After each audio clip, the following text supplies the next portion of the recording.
नमस्कार दोस्तों, इस वीडियो में हम बात करने वाले हैं स्विट्जरलैंड एनर्जी लिमिटेड के बारे में। 64.50 के प्राइस पे ट्रेड कर रहा है। आज मार्केट में 1.36% का डाउन मूव मिला था। 87,000 करोड़ से ऊपर का इसका मार्केट कैप है। 42.30 इसका पी है, जो कि इंडस्ट्री पी से नीचे है। एंड गोल्डन क्रॉस मिला था इसको रिसेंटली, उसके बाद इसने मूव दिए काफ़ी अच्छा और फिर से करेक्ट हुआ। अभी के लिए 50 एंड 200 दोनों डीएमए से ऊपर ट्रेड करा है। शेयर होल्डिंग पैटर्न एक बार चेक कर लेते हैं तो अभी कोई न्यू अपडेट नहीं है। चलते हैं इसके चार्ट पे देखिए, ये अप ट्रेंड का एक चैनल बनता हुआ नजर आ रहा है एंड काफी डॉट्स कनेक्ट हुए हैं, ठीक ठाक चैनल बना है। सबसे पहले तो ये देखेंगे कि जो डॉटेड लाइन है ये इसका मीडियन है। मीडियन को बहुत बार ये रिस्पेक्ट करके चला है, रेजिस्टेंस भी बनी है, सपोर्ट भी बना है, सब कुछ बना है यहाँ पे। अभी ये बिल्कुल चैनल के एज पे है, गुंजाइश अभी भी है, थोड़ा सा एक और कैंडल बन सकती है इसको रेजिस्टेंस देती हुई। अभी के लिए अगर देखें ट्विज़र टॉप का तो कल हाई प्रिंट किया था 65.80, आज हाई प्रिंट किया है 65.87 का। तो 7 पैसे से ट्विज़र टॉप बनता हुआ रह गया, तो ये अच्छी भी बात है। अब ये इसकी बिल्कुल एज पे है, पहले भी एज के आसपास 3 कैंडल बना के घूमा था, अभी 3 कैंडल्स बन चुके हैं, डिफरेंट पैटर्न है, बट यहाँ से निकलने की उम्मीद इसकी जरूर लग रही है। लेट्स सी क्या देखने को मिलता है। अभी के लिए अगर पैटर्न देखें हम तो अभी 7 पैसा ऊपर है, तो ट्विज़र टॉप भी नहीं बना और जो यहाँ पे बेरिश हरामी का पैटर्न बन सकता था वो भी नहीं बना है अभी के लिए। तो ये गुड न्यूज है मेरे हिसाब से। तो अभी के लिए लास्ट वीडियो में मैंने बात करी थी कि कुछ लोग कह रहे हैं कि सुजलॉन में पैसा डूब जाएगा, ये शेयर रातों रात 20 रुपये हो जाएगा, जीरो हो जाएगा, ये हो जाएगा, वो हो जाएगा। तो मैंने काफी डिटेल में एक्सप्लेन किया था, तो सुजलॉन एनर्जी प्लेलिस्ट में जाके आप उस वीडियो को भी देख सकते हैं अभी। और उसमें रीजंस भी दिए थे, ऐसे नहीं कि बातें करी थी, रीजंस भी दिए कि क्यों नहीं होगा, क्या होगा। तो अभी के लिए एक बार इसके देखेंगे हम फुटप्रिंट्स। तो सबसे पहले यहाँ पे स्टॉक ट्रेड कर रहा है, तो इतने ज्यादा पीछे जाने की जरूरत नहीं है।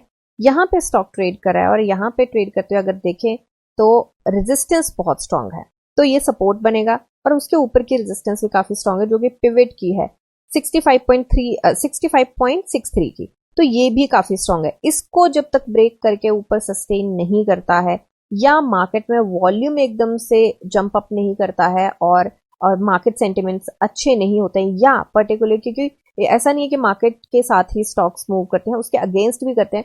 तो पर्टिकुलर इस स्टॉक के सेंटिमेंट्स नहीं सही होते हैं, कुछ ऑर्डर नहीं आता है या कुछ ऐसा नहीं होता है, तब तक मुझे लगता है थोड़ा सा संभल के जरूर चलना चाहिए। बट यस, यहाँ पे मौका जरूर है।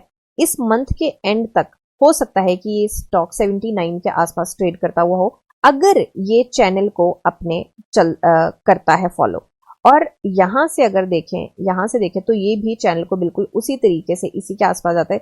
तो 76 के आसपास से 76 से लेके हो सकता है कि इसके आसपास हो। तो मंथ के एंड का हम टारगेट लेके चले हैं, मैं यहाँ पे लेके चली हूँ 30 जून का टारगेट। यहाँ तक हो सकता है 79 के आसपास होपफुली यहाँ पे स्टॉक ट्रेड करता हुआ हो, अगर ये चैनल को रिस्पेक्ट करके चलता है तो। बाकी यहाँ पे एक और चीज है जिसका हमें ध्यान रखना पड़ेगा, वो ये है कि यहाँ पे एक मीडियन भी आएगा और मीडियन का भी रेजिस्टेंस रहेगा। तो वो रेजिस्टेंस कब लेता है, 70 पे लेता है या उसके बाद जाके 72 पे लेता है, बट ये रेजिस्टेंस जरूर रहेगा। और ये सिर्फ मीडियन का नहीं है, इन कैंडल्स का भी रेजिस्टेंस रहेगा जो जून के फर्स्ट वीक में लगी थी, और इसके साथ साथ इन कैंडल्स का भी रहेगा जहां पे ये रिवर्सल और रेजिस्टेंस दोनों बनते हुए नजर आए थे। तो थोड़ा सा ध्यान से जरूर चलिएगा, ये नहीं कि यहाँ पे बोल दिया है कि इतने परसेंट का मूव मिलेगा तो ओके चलो बैठ जाओ। बाकी सारे अपने रिस्क को मिटिगेट करके जरूर चले। और ये एनालिसिस जो है वो अभी तक के डेटा पे है, मार्केट सेंटिमेंट जैसे जैसे चेंज होते हैं वैसे वैसे एनालिसिस भी चेंज होती है, तो उस चीज को जरूर ध्यान में रख के चले। बीएससी पे आ गए हैं अभी हम, 20% का प्राइस बैंड है, न्यूज यहाँ पे कोई नहीं है, 36% का डिलीवरी परसेंटेज है। एंड एनएससी का डिलीवरी परसेंटेज चेक करें तो एनएससी का हमारा 34.84 का है, मतलब 35% का डिलीवरी परसेंट है। तो डिलीवरी परसेंटेज हमारा बुरा नहीं है, डिलीवरी परसेंटेज हमारा ठीक ठाक गया है। और वॉल्यूम की बात करें तो कल वॉल्यूम हमें कल 1% का मूव मिला था। कल वॉल्यूम हमारा 8 करोड़ से ऊपर का था, आज हमारा वॉल्यूम 6 करोड़ से ऊपर का है। इतना डाउन नहीं गया है वॉल्यूम, बट यस यहाँ पे ये चीज जरूर है कि इस पॉइंट के पास जो कि ये है 63.29 63.30 के आसपास, यहाँ पे डिमांड काफी है। तो शॉर्टर्स अगर शॉर्ट करने के, डोमिनेट करने की कोशिश भी करेंगे तब भी यहाँ पे डिमांड काफी है, जहां से पहले भी ये दोनों कैंडल्स रिवर्सल लेके गए हैं। अब इनका कैंडल्स का देखें तो लो इसने प्रिंट किया 63.32, इसने किया था 63.16, तो ट्विज़र बॉटम भी नहीं बनता हुआ नजर आया है। तो अभी के लिए एक और चीज मैं यहाँ पे मेंशन करना चाहूंगी जो कि मैंने उसमें भी वर्बली करी थी।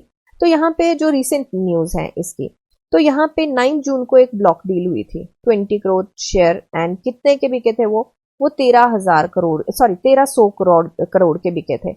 एंड यहाँ पे किसने बेचे थे? प्रमोटर फैमिली जो है, तांती फैमिली, उन्होंने सेल किए थे। तो इसकी वजह से ये सारा था कि अरे रातों रात कंपनी गायब हो जाएगी, रातों रात ये जीरो हो जाएगा, वो हो जाएगा। तो वो नहीं होने वाला। यहाँ पे इन्होंने क्यों किया था ये, उस वीडियो में भी मैंने एक्सप्लेन किया कि यहाँ पे इन्होंने जो डेट है उसको रिड्यूस करने के लिए और अपने बिजनेस को फ्लरिश करने के लिए, एक्सपेंड करने के लिए किया था, उनकी सारी बिजनेस की नीड्स को फुलफिल करने के लिए किया था। तो यहाँ पे ये बात होती है कि आपका एक कोई एम्पायर है और उसमें से एक छोटा सा आपने प्लॉट बेचा है ताकि आप उस जो आपका एम्पायर है उसको ज्यादा आप फ्रूटफुल बना सको।